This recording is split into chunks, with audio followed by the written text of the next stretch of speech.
Welcome to the Total Country Podcast.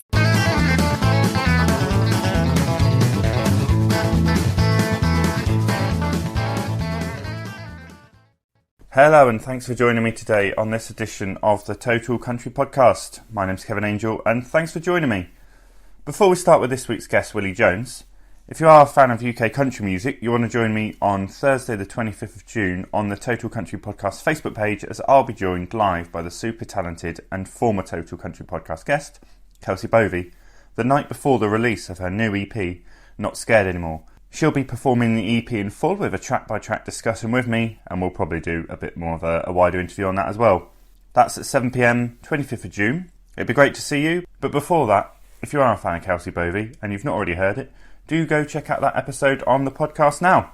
My guest this week, Willie Jones, hails from Shreveport, Louisiana, and is one of the most exciting emerging artists in country music right now. He combines country melody with hip-hop beats and sounds in a truly original way.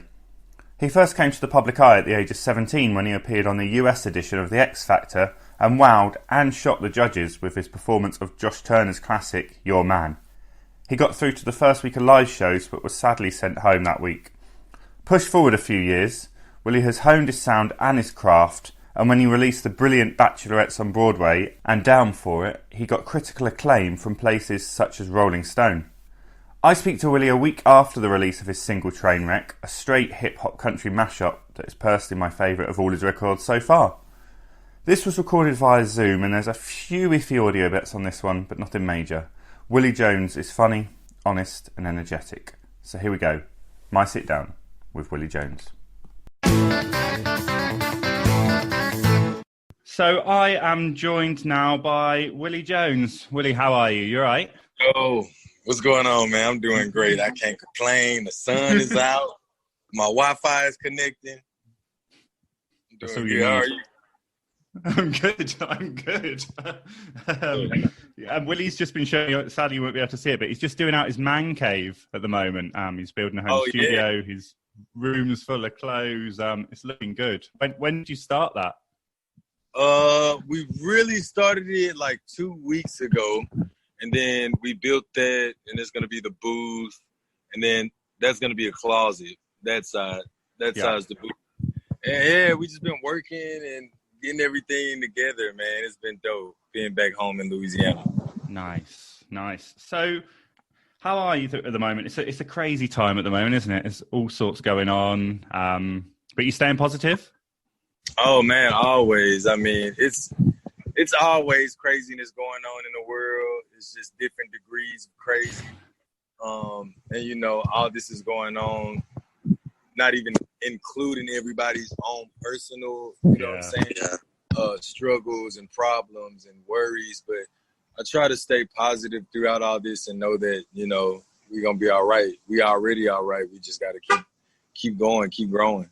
Absolutely. But you've been very creative in lockdown, haven't you? So you've released 2 singles, including Trainwreck, which we'll get onto shortly, and Back Porch. I mean, you've also done some cooking videos and things, haven't you? I mean, yeah, man. So on top of the music, I've been just really getting creative with how to get my content out to fans in the quarantine. So I've been taking advantage of the lives on Twitter or Facebook or YouTube or Instagram. And I just curate different, you know, like on Facebook, I'll cook at certain times. And yeah, man, it's really cool. I have a schedule on my page. Check your local listings. And then, yeah, man, I've been painting a lot and writing a lot. And I just dropped 2 new songs, Back Porch and Trainwreck. And I'm really, really excited about both of those. Cool. So let's talk about Trainwreck. So it was released on Friday. Big fan of this one personally. I love it. I mean, it's got banjo. It's got that kind of Willie Jones beat, which you're fast becoming known for. The melody's very country, but then you've got that hip hop beat. So you must be so proud of that song. Oh yeah, man. I'm proud of like every song that I release, and it's crazy because the more I release, like the better I feel like they get, and the more happy I am with the rollout or just with the song in general. You know, I feel like I'm finally in the groove of just releasing music and being my own artist. I feel like I done stepped into, you know, the shoes that I've been wanting to feel. But yeah. Yeah. I forgot what was the question. No, that answered it. Okay. It. So Cool. the collaboration on Trainwreck, I love. So you've got Mark Batson, who's worked with the likes of Eminem, and then Justin Ebach, who's like written songs for Jordan Davis, like singles you up. Mm-hmm. How did that combination come about? Oh yeah, man. Well, Mark is just super incredible producer, engineer, writer. He's been around for ages. He's worked with like Beyonce, Dr. Dre, India Arie, Alicia Keys, and Justin Ebach. Like you said, Destin Lynch, Jordan Davis, Jake Owen. But it just came about. So one of my friends, Justin Hunt, who's been a ride or die, just rocking with me, helping out anywhere I can, or any way he can as far as advice or plugging me in with relationships. But he hooked me up with Mark. And Eric Hurt, who is like my label rep at Empire, hooked me up with Justin. And we were just like, why don't we just put these two people together? We got, Mark Batson, legendary hip-hop producer from LA, well, from Louisiana, but been in LA for years. And then Justin from Nashville, and he's, pretty decorated songwriter. So let's just see what happens when we do it like this. Because in my head, I already had an idea of what I wanted, but it came out 10 times better than what I could have ever imagined. Nice. So lyrically, the song is a lot deeper than the kind of the happy, upbeat vibe it sounds, isn't it? What inspired your writing of that song? Yeah, life. You know what I'm saying? Yeah. Life is.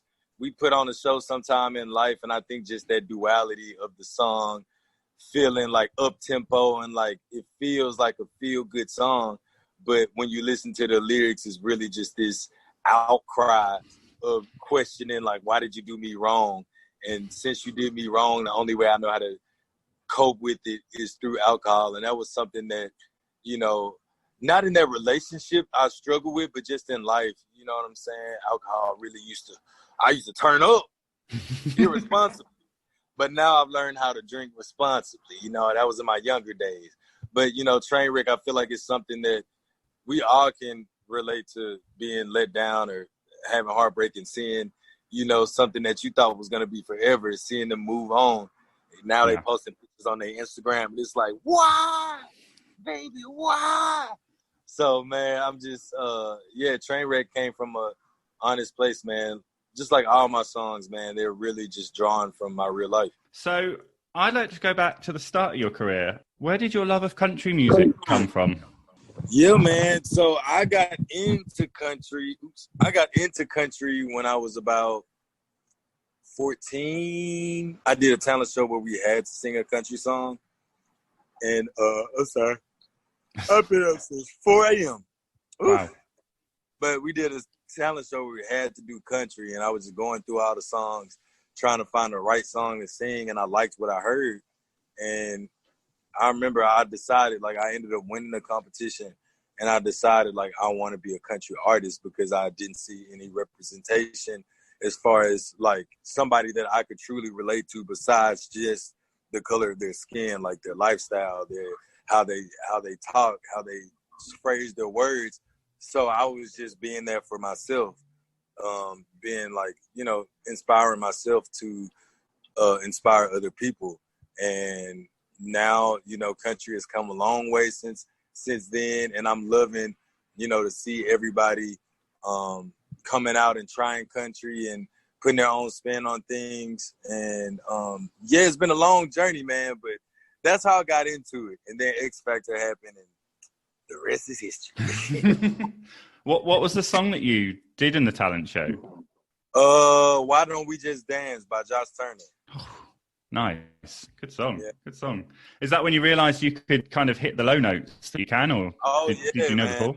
Yeah, like, well, that's another reason I got into it, because my voice was like deep when I was younger. So it was like, I sang in like different choirs where I would sing the bass part, and I would do musical theater, and I would be cast as like the lead guy, and he's singing all these high notes. And I remember one day I was just like so bummed out because I was like, I can't do it. And the music teacher was like, "It's all good. You know what they say about a man with a deep voice?" And I was like, "What?" She said, "It gets the ladies moist." And I was like, "Okay, that's enough. That's enough. But thanks." And since then, I've been like loving my voice, you know.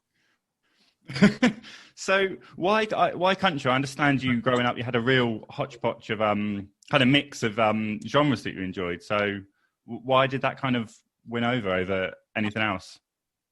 Well, actually, I feel like my music is like a hodgepodge of a bunch of different stuff. You know what I'm saying? But country, just to, like I said earlier, I want to see, and it's so cool. Since the beginning, one reason I sang, like I said, is because I wanted to be what I saw was missing.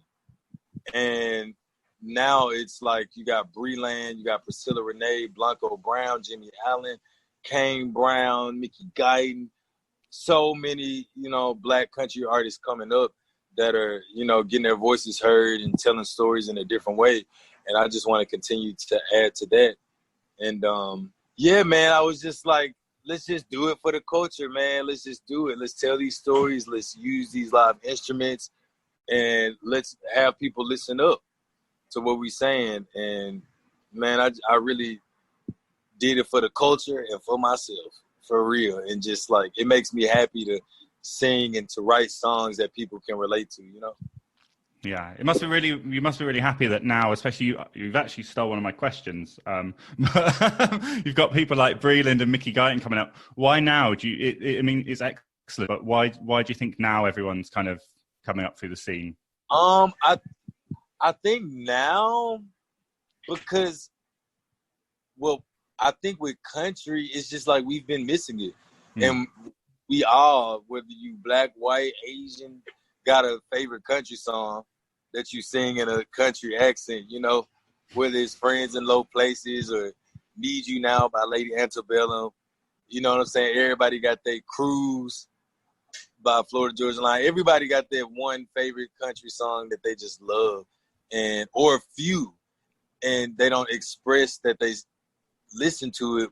You know, now it's just like, boom, we just coming in, saying what we got to say. We ain't trying to, you know what I'm saying, hurt nobody. We just trying to, you know what I'm saying, let the light shine.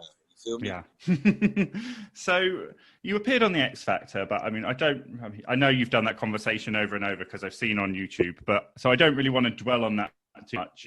What happened after the X Factor? I've not heard that asked too much. So you go on the X Factor. Now, what was next? There's a gap in sort of your music, isn't it? What happened? Yes. X Factor came a slight depression. Because I lost that I was like a kid, and I was just like, I went from 100 back to, well, what I thought in my head, back to 0. Like, I'm back in my small town trying to figure it out.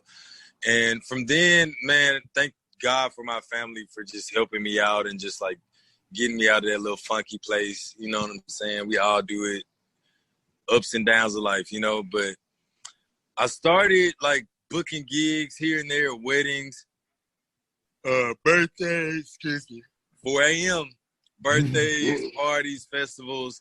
And then I got a hold to a friend who was working on this new tour called MadCon.